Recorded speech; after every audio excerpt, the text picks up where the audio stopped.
ज्या पवित्र भूमीवर सिद्धार्थ गौतमांना ज्ञानप्राप्ती झाली आणि ते भगवान बुद्ध झाले, तीच पवित्र भूमी म्हणजे बोधगया. चला तर आज आपण बोधगयेचा सुंदर प्रवास आणि त्यामागचा इतिहास जाणून घेऊया. सिद्धार्थ गौतमांनी अनेक वर्ष सत्याच्या शोधासाठी साधना केली. बोधगया येथे बोधिवृक्षाखाली त्यांना ज्ञानप्राप्ती झाली. महाबोधी मंदिराच्या परिसरातील हा पवित्र बोधिवृक्ष बौद्ध धर्मात अतिशय महत्त्वाचा मानला जातो. याच बोधिवृक्षाखाली सिद्धार्थ गौतमांनी ज्ञान साधना केली. त्यामुळे बोधिवृक्ष हे ज्ञान, करुणा आणि शांततेचे प्रतीक मानले जाते. मूळ बोधिवृक्ष गौतम बुद्धाच्या काळात तिथेच होता.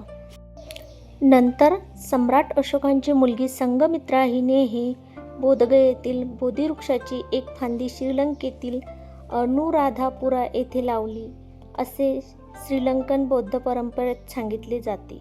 बोधगया येथील महाबोधी मंदिराला हजारो वर्षाचा इतिहास लाभला आहे.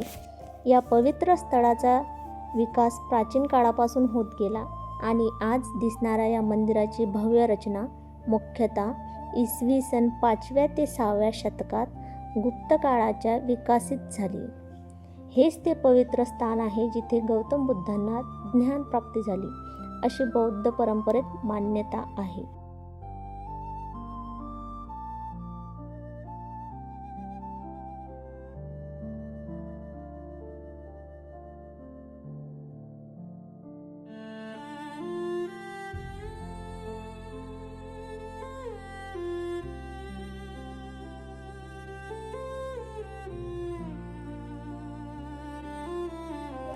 बोधगयेत अनेक सुंदर आणि शांत विहार पाहायला मिळतात.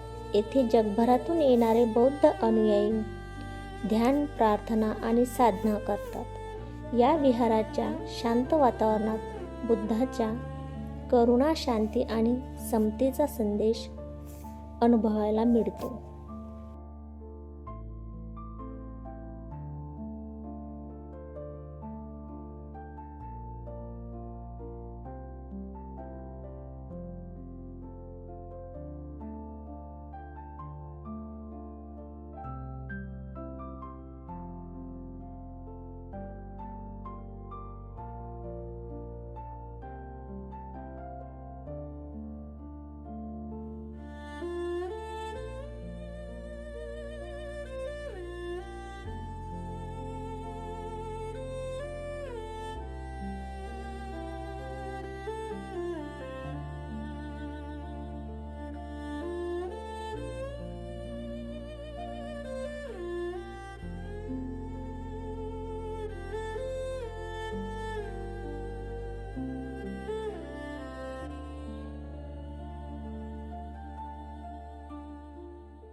बोधगयेतील या पवित्र बोधिवृक्षाखाली आजही अनेक बौद्ध भिक्षू ध्यान आणि साधना करताना दिसतात.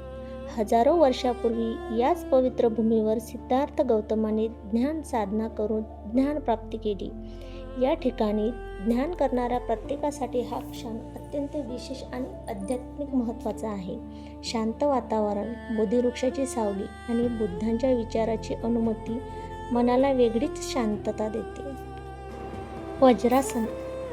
बोधगयेतील वज्रासन हे अत्यंत पवित्र स्थान मानले जाते. बौद्ध परंपरेनुसार याच ठिकाणी बोधवृक्षाखाली बसून सिद्धार्थ गौतमांनी ज्ञान साधना केली आणि त्यांना ज्ञान प्राप्त झाले. त्यामुळे वज्रासनाला बौद्ध धर्मात विशेष आध्यात्मिक महत्त्व आहे. आजही जगभरातून येणारे बौद्ध अनुयायी या पवित्र स्थळाचे दर्शन घेण्यासाठी येथे येतात.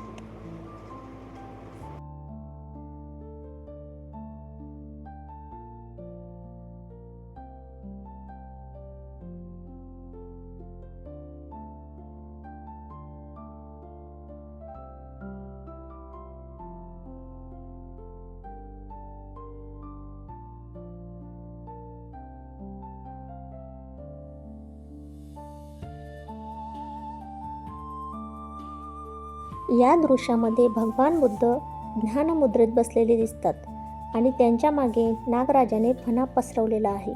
बौद्ध परंपरेतील प्रथेनुसार बुद्ध ध्यानात असताना मुसळधार पाऊस पडला. त्यावेळी मुचलिंद नावाच्या नागराजाने आपल्या फण्याने बुद्धांचे पावसापासून संरक्षण केले. त्यामुळे बुद्ध आणि मुचलिंद नागाची ही प्रतिमा संरक्षण, शांतता आणि श्रद्धेचे सुंदर प्रतीक मानले जाते.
ज्या पवित्र बोधिवृक्षाखाली भगवान बुद्धांना ज्ञानप्राप्ती झाली त्या स्थळाचे आपण दर्शन घेत आहोत.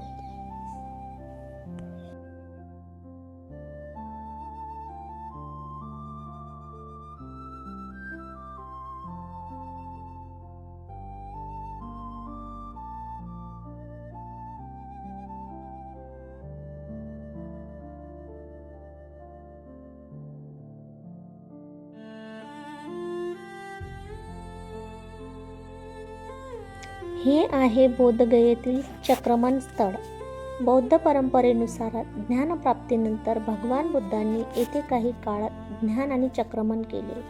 चक्रमण म्हणजे शांतपणे पुढे मागे चालत ध्यान करण्याची साधना. या ठिकाणी बुद्धांच्या पावलाचे प्रतीक म्हणून कमळाच्या चिन्हांची मांडणी केली पाहायला मिळते.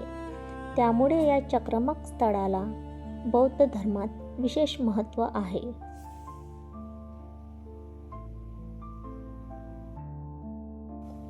बोधगयेचा हा सफर तुम्हाला आवडला असेल तर व्हिडिओला लाईक करा, चॅनलला सबस्क्राईब करा आणि हा व्हिडिओ तुमच्या मित्रांसोबत नक्की शेअर करा.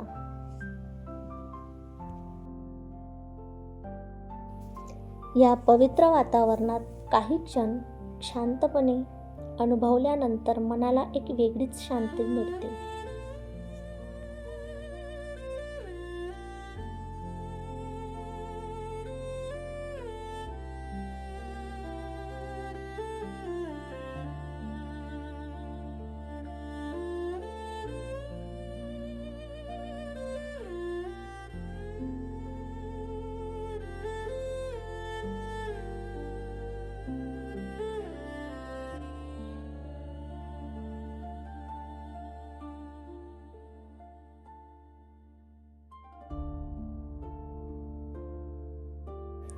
बोधगया हा केवळ एक तीर्थक्षेत्र नाही, तर ज्ञान, शांतता, करुणा आणि मानवतेचा संदेश देणारी पवित्र भूमी आहे.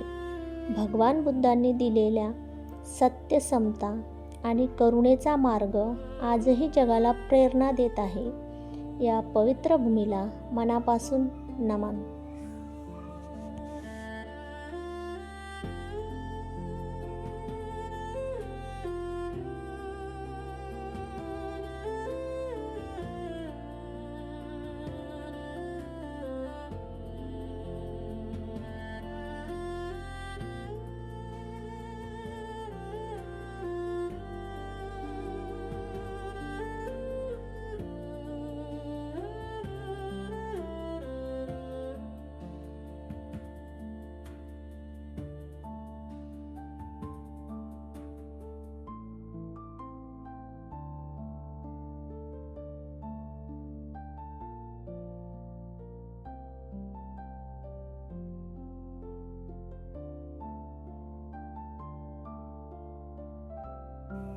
भगवान बुद्धाचा शांततेचा आणि करुणेचा संदेश सदैव आपल्या मनात राहो.